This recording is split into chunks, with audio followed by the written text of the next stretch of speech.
এই শীতে বিয়া জমাত আর মুসলমানিয়া কিন্তু হয় ফিরাই বাড়ি। আর এই যে বিয়া আর হয়েছে মুসলমানি, এদের আলাদা জমাতটা বরাবরই মজা, শীতের একটু বেশি মজা। আর মুসলমানিয়ার বিয়ায় এই বিয়েতে বক্স টক্স বাজাইতে রাত 2 ঘর পর্যন্ত টান্ডুম। এরপরে ওঠারা সেই হারে হলা ফিনে সমাসি হতে এগুলো যে আর এই যে মুসলমানি আর দোহার পর্যন্ত হলা ফিরে নাচতাম গাইতাম। আল্লাহ এইবারে আর ইয়ে ওটাকে নাচতাম না বলে দেখতাম, এরা 2 ঘর পর্যন্ত হলা থাকতাম। হ্যাঁ রে, ঘুমাইতে দিতে সবাই রে, যাবে স্বামী এসে আফারা দুলে হয়ে গেলে বাইয়ে না ভাবি রে যেটা স্পেশাল বিলস খাট কম্বল দিয়ে পিকলে পেয়ে দেয়। মোরের ভিতরে দূরে গেলার লাগে, এই আসবে ফাঁকতে দূরে যাওয়ার লাগে হইতাম।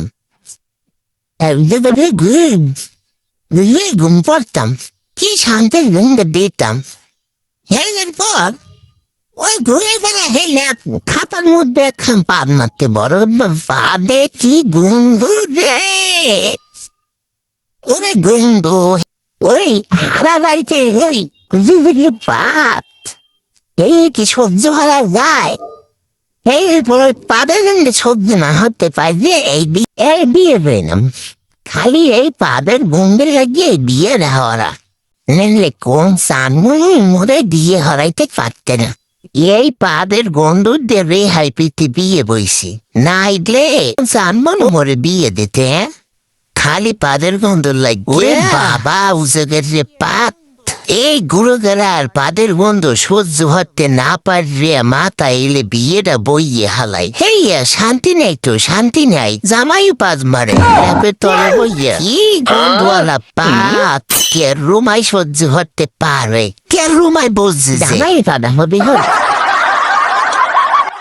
খালি রে পান্ডের হাই তাইতে আমার বিয়ে নেব নাই রে, কোন চানমনি মোয় বিয়ে দিতে পারতে না। হেই পাদাপাদি আসি মোট কফাল।